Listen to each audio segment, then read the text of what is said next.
Idealism prevails. Make the world a better place.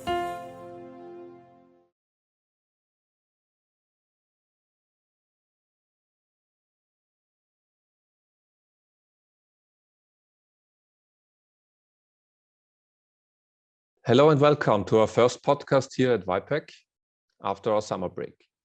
Unfortunately, the war in Ukraine didn't take a break. On the contrary, the war escalated again. As in the past, I welcome political scientist Professor Mangott, who helps us understand what's going on in Russia and Ukraine. Good morning. Good morning.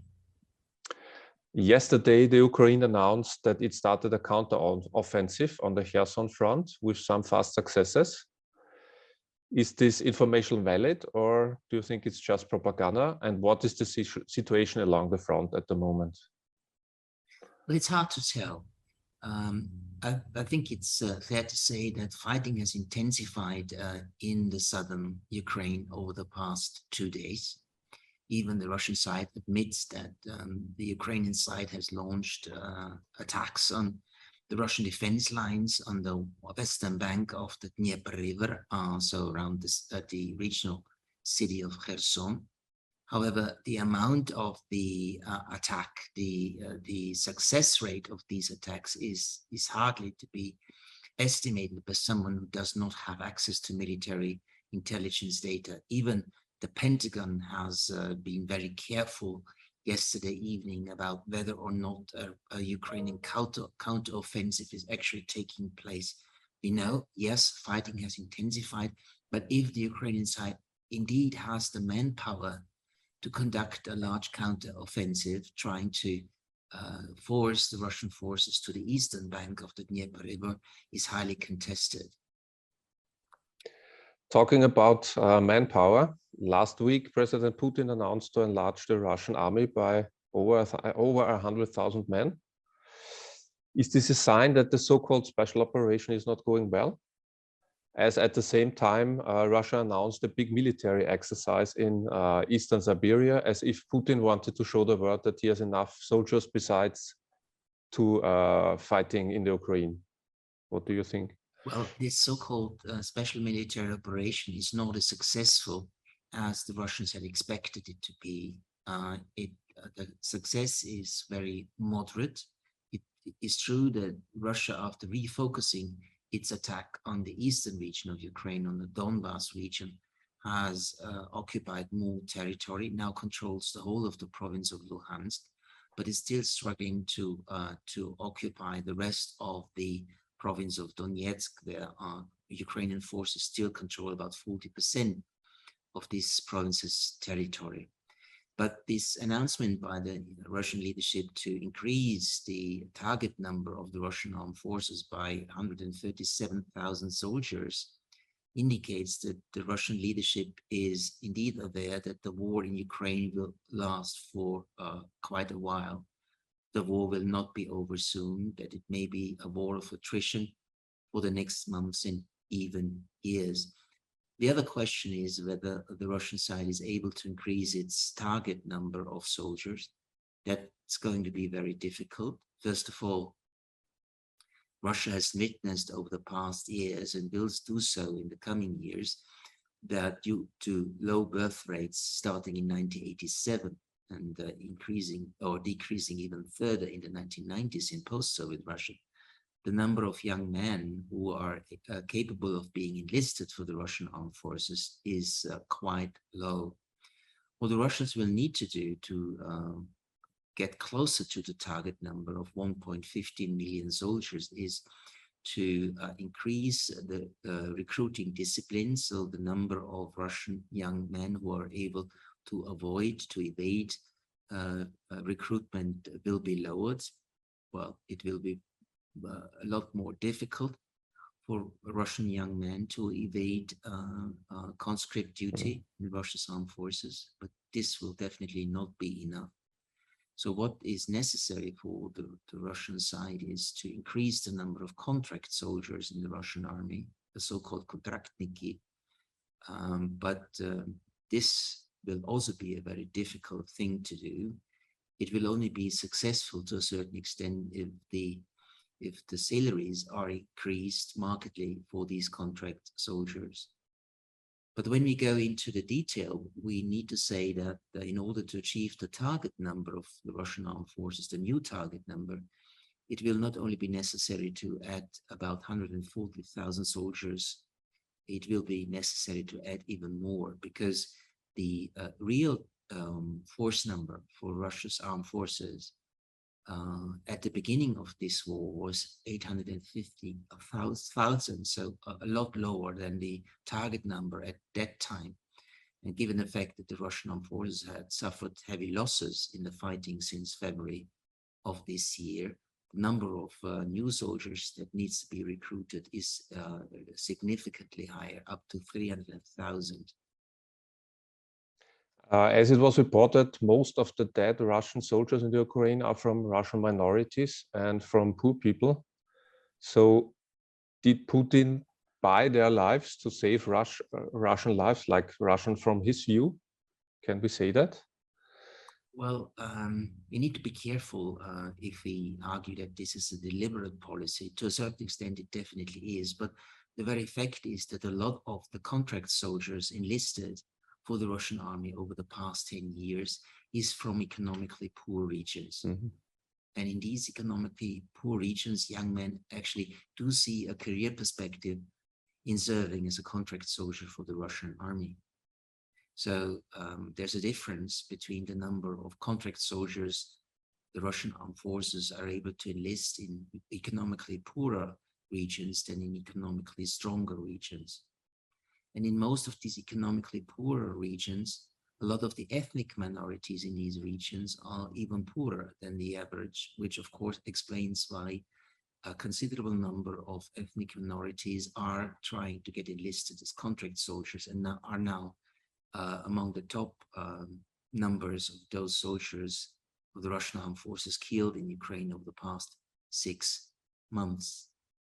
Deliberate it is to the extent that the Russian leadership definitely is not interested to have a heavy toll of dead Russian soldiers in regions where the distance to the Putin regime is already quite significant, meaning the great cities of the country, particularly Moscow and St. Petersburg. And if we look at the casualties of this Russian war in Ukraine, we see that given the population numbers of the various Russian regions, it's definitely many more poor economic Russians that are dying on the Ukrainian battlefield than Russians from economically more successful regions.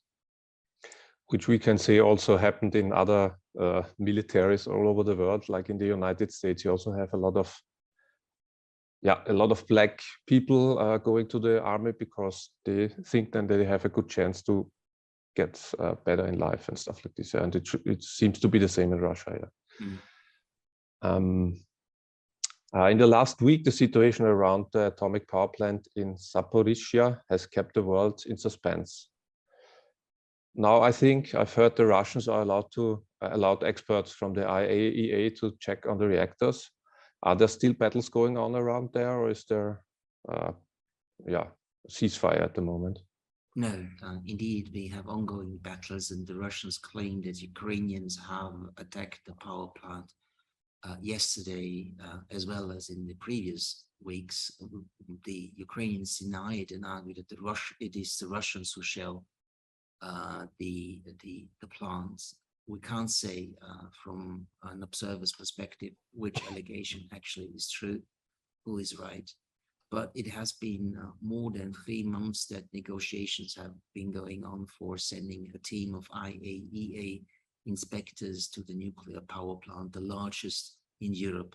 By the way, there were many difficulties.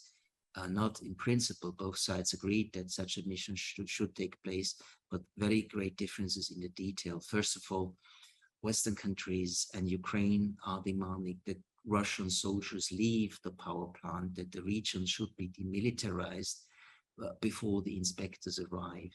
Russia has rejected, of course, not surprisingly, this demand. It argues that if we retrieve our soldiers from the plant and the vicinity of the plant, then Ukrainian soldiers will move forward and try to get hold and will get hold of the nuclear power plant in Zaporizhia. Another big problem in the talks and negotiations over the past months was which route the IAE inspector should take. Should they reach the power plant via Ukrainian-controlled territory, or should they travel to the plant via currently Russian-occupied Ukrainian territory? Russians wanted, of course, the latter. Ukrainians demanded that they actually move to the plant via Ukrainian-controlled territory. And it seems, at least if we believe the announcement of Kremlin spokesman Peskov of yesterday, that Russia has given in on this point, that the IAE inspectors currently on the move to the plant will actually get to the plant via Ukrainian-controlled territory.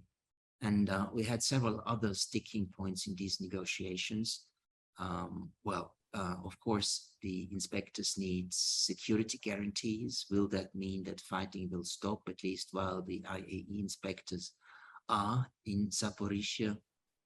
Or will some of the inspectors remain permanently at the nuclear power plant? And what will be the security guarantees for these inspectors of the IAEA? So a lot of questions are still open, and it remains to be seen whether the ongoing, the current IAEA mission will be successful in establishing how reliable the safety and security mechanisms at the plant are, and what the damages to the plant are that have emerged due to the shelling over the past months. Do you know how many atomic power plants are in the region where the fights are taking place? Because if I remember correctly, we had a similar situation quite at the beginning of the war, but it was rather in the north.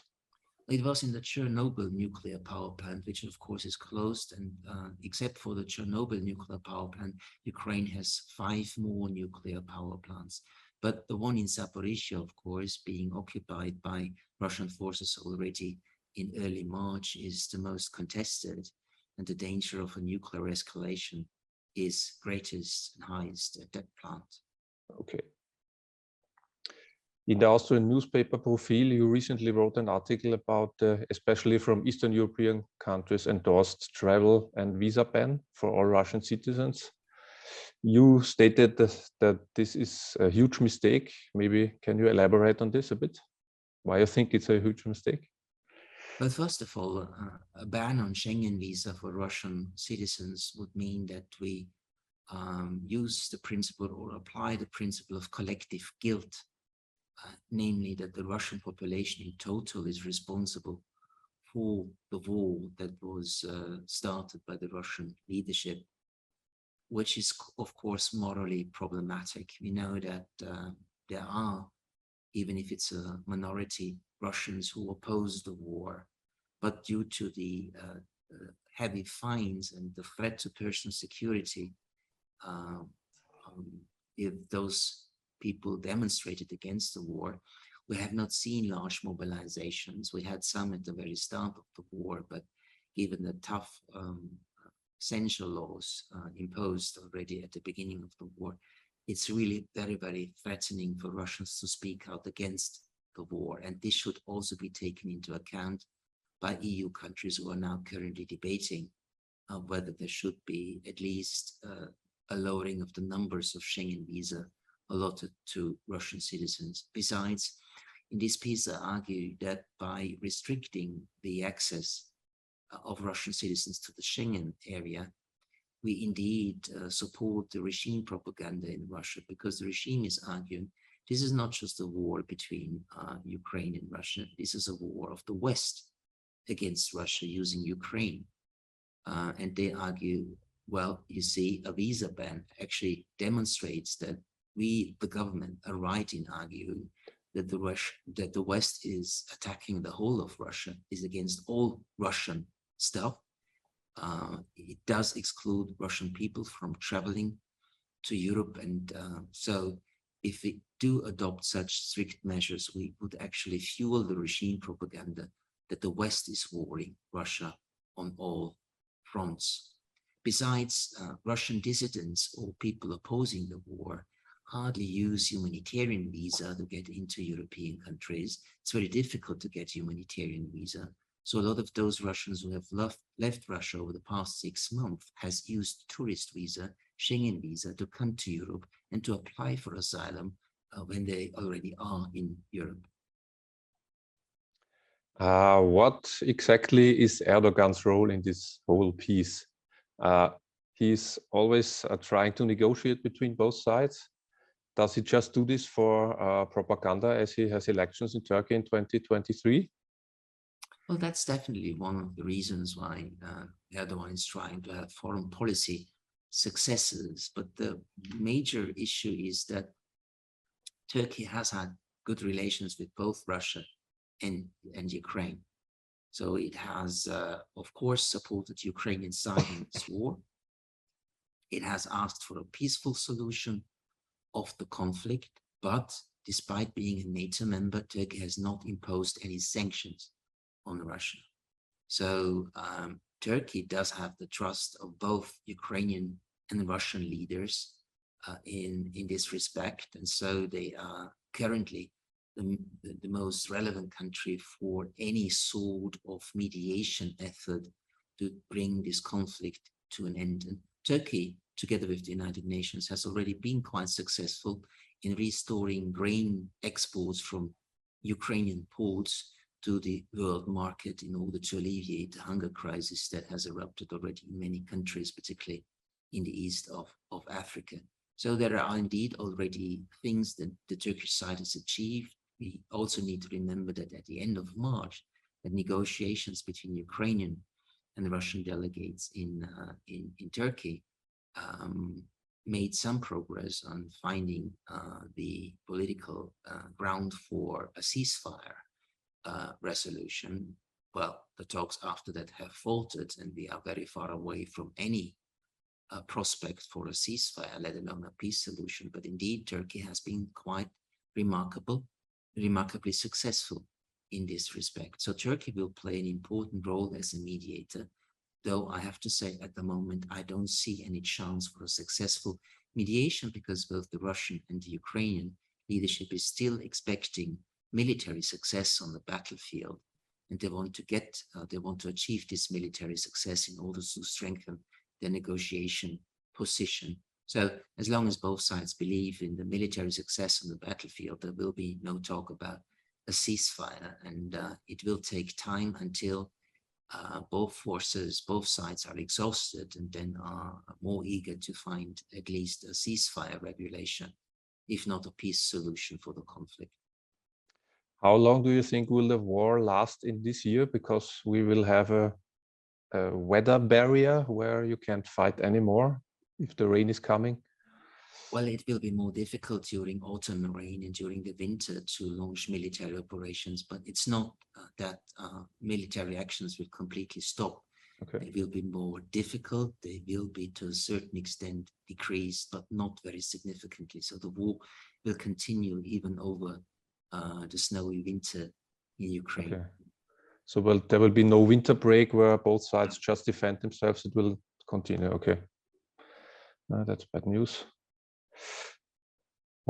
Coming to the economic war between the West and Russia. Recently, Russia started to burn natural gas instead of delivering it to Europe. Is this just another tool of propaganda to show the West that Putin is willing to do anything, even burning Russian resources instead of delivering them and collecting money for them? Well, actually, Russian production capacity, gas production capacity is higher than what it currently exports to foreign markets. So there's surplus gas on the Russian side. And the question for the Russians is whether it is better to flare the surplus gas, so to burn it and emit a lot of CO2 emissions, or if they should decrease production. And energy experts argue that decreasing production could do harm to the future potential of gas extraction. So that is why Russia is now flaring the gas, which is quite cynical because this gas, which is now burning every day in Russia, could be properly used on the European market. But well, Russia has decided, the Russian leadership has decided to restrict gas exports to Europe by the month, so to speak. And so this is why they are burning the gas and not exporting it. If you compare Russian gas exports to Europe between 2021 and 2022, on the end of July, we need to say that at the end of this July 2022, Russian deliveries were 72% lower than a year ago. That's a lot, yeah. Why do you think is Europe still so divided over the Ukraine? As Eastern Europe wants harsh answers to Putin war, while Western Europe still tries to keep communications to Moscow open. Well, it's particularly the Eastern Europeans in the European Union and the northern countries, plus the non-EU country, Great Britain, which is advocating a very harsh strategy for this war. They argue that given the necessary amount of capable Western weapons, the Ukrainian side will be able to win this war. So what we should do now as European Union is to do whatever we can to increase arms deliveries to Ukraine. Germany, for example, with its current government, is rather skeptical of supplying as many weapons as necessary for a complete battlefield victory for Ukraine. It's typical that German Chancellor Scholz has never said that Ukraine must win this war, but his argument has always been Russia must not win this war, which means that for the German government, and this is also true for the current French government and probably the future Italian government, for these countries, it is true that they argue Ukraine should be militarily strengthened, but the war aims in Ukraine are significantly smaller than the war aims of Eastern Europeans and northern countries. For the latter countries, Ukraine should force all Russian forces out of Ukraine at the end of the war, which also means squeezing them out from Crimea and Eastern Ukraine. For the West, for some Western European countries, particularly Germany and France, the war aim that they support is to force Russian forces to retreat to the status quo ante, so to the lines they controlled before the war started on February the 24th. And this friction among Western countries is indeed existing, it's deepening, and it will be deepening if, and that's a big if the Russian side occupies the rest of the Donbas region and then probably announces a unilateral ceasefire. This would be a win-win situation for the Russian side. So if Ukraine accepts this ceasefire proposal by the Russians, which is extremely unlikely, but if it accepts it, then the Russian forces will turn the current front line into the line of a ceasefire and will be able to improve its military control over the occupied territories. If Ukraine refuses such a proposal, which is very, very likely, then the difficulties and differences among EU countries will increase between those countries who would be inclined to force Ukraine or to convince Ukraine to accept a ceasefire offer, and those countries in Eastern Europe and Northern Europe and Britain, for that matter, who will actually encourage the Ukrainian leadership not to accept such a ceasefire and continue fighting the Russian occupation. As 80% of the economic power or the economic production is in the parts which Russia occupied, I think it's not really a possibility for Ukraine to just give them up, because this country couldn't survive on its own without parts of this occupied territories. Well, Russia is not only and primarily occupying territory. Russia already is a very large country, but by occupying these territories where the industrial and the mining base of the country actually is, also means that Russia is capable of strangling the Ukrainian economy. So even if there would be a consensus or a large majority among the Ukrainian population and the leadership to give up the Donbas to the Russians, which is not existing, then this would mean that Ukraine, the rest of Ukraine, would be economically very much weaker than it was before the war. And that is something the Ukrainian leadership simply cannot accept, because this would actually put the Ukrainian economy in a very poor situation, in a very dire situation, requiring Western financial support for a very long period of time. Coming back to Russia, not long ago, a car bomb killed the daughter of Alexander Dugin, who is often proclaimed as Putin's ideological mastermind. As I read, you have some theories about who is behind this attack. And is Dugin really Putin's mastermind, or are there other people more influential on him? Well, I don't think that the position of most Western media that Dugin has been the ideological mastermind of Putin is wrong. He has never been. They haven't even personally met, as far as we know. It's true that Putin, during the corona pandemic, stated publicly that he is reading some of the work of Dugin.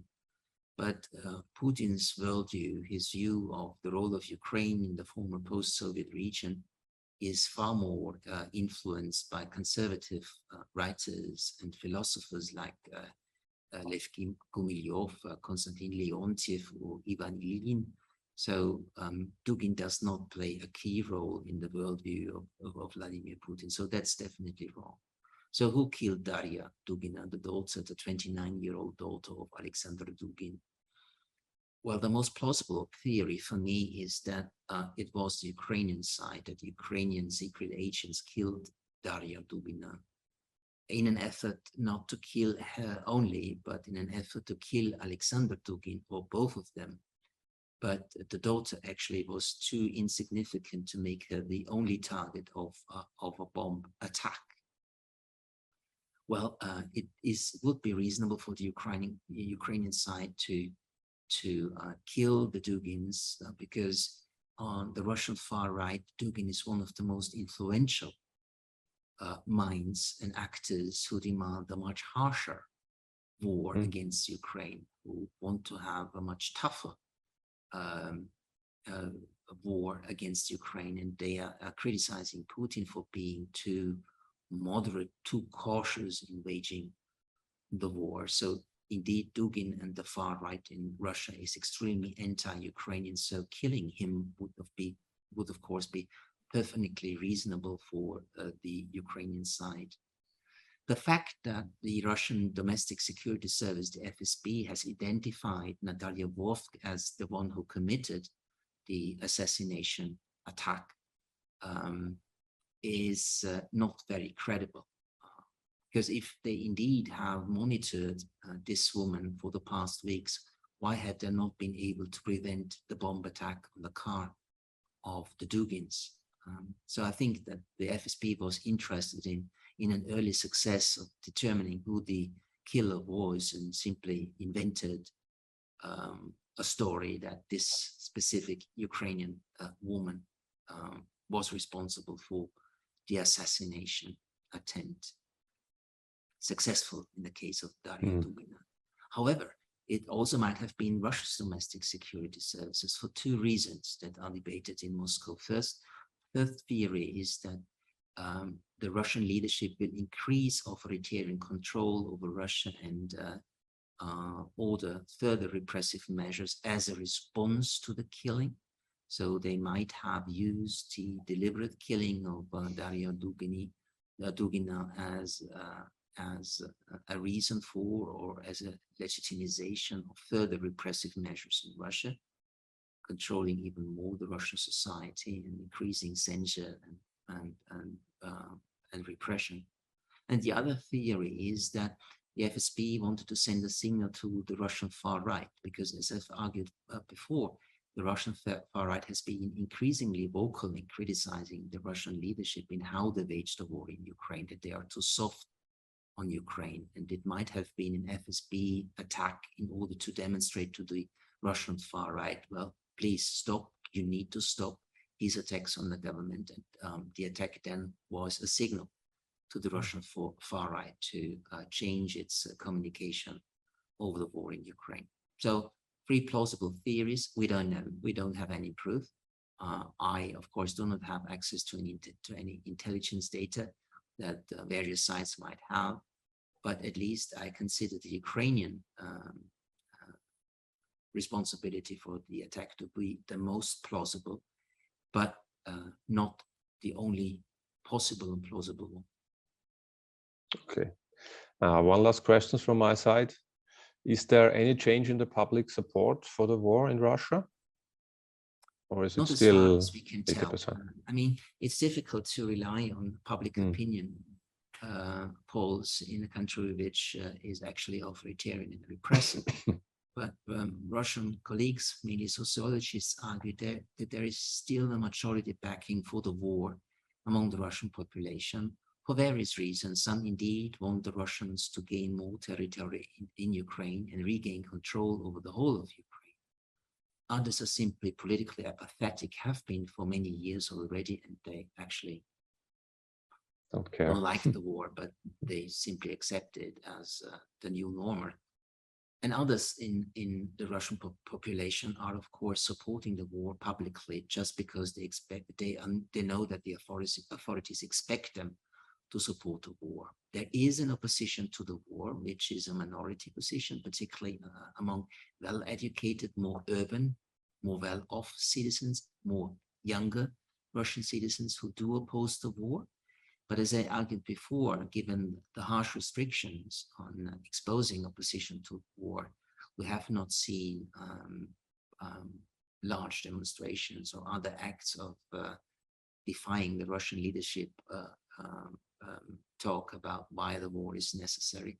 And many of those who oppose the war actually have left Russia over the past 6 months. It's in the hundreds of thousands of Russian citizens who have left the country, which mainly are Russian citizens who want to flee from repression in Russia, or highly qualified young Russians who also would like to avoid repression, but mainly also see no career perspective for them in a very toughly sanctioned Russia in the next years to come.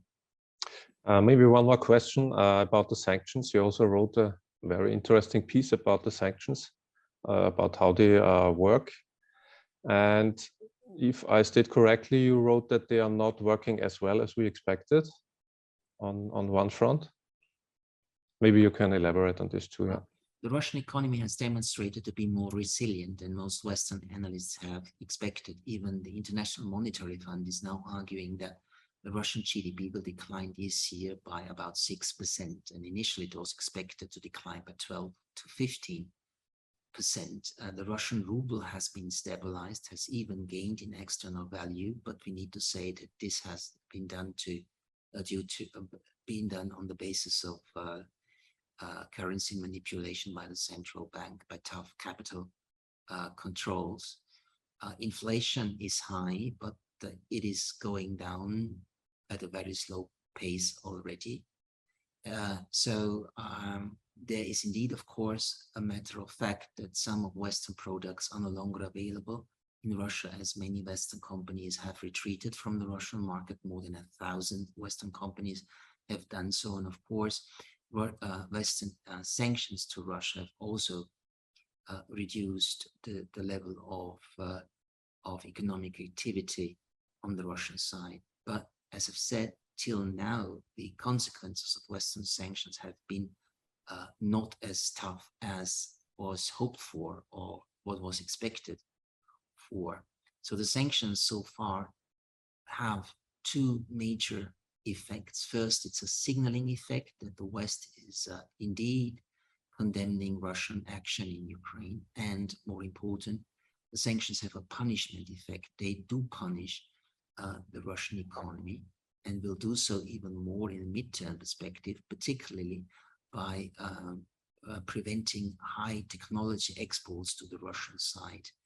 So far, many Russian industrial branches could still rely on what they still had in their inventories of Western high-tech components, but those inventories are now being depleted, and so Russian industry, including the arms industry, will actually have a shortage of Western components for production. And that will indeed lead to the fact to a development where several industrial branches have to cut production or even close production. So in a midterm perspective, this punishment effect will be even stronger.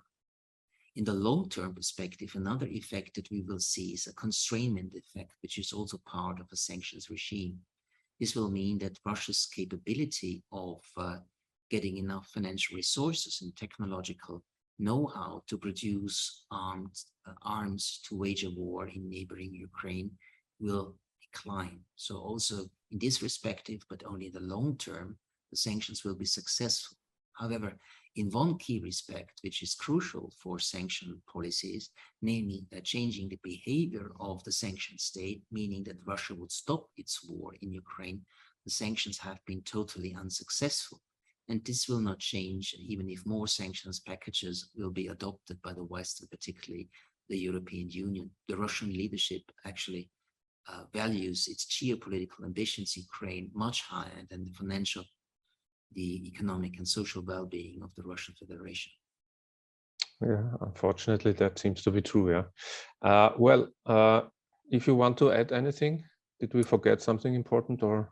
No, I guess we have touched the most great. relevant issues of the current situation. Okay, great. Then thank you again for this interview. And yeah, we'll be back with more information. Thank you for having me. Thank you as well. And I'm looking forward to another discussion on relevant issues of the Ukrainian war in the future. Okay, great. Thank you and goodbye. Bye-bye. Idealism prevails. Make the world a better place.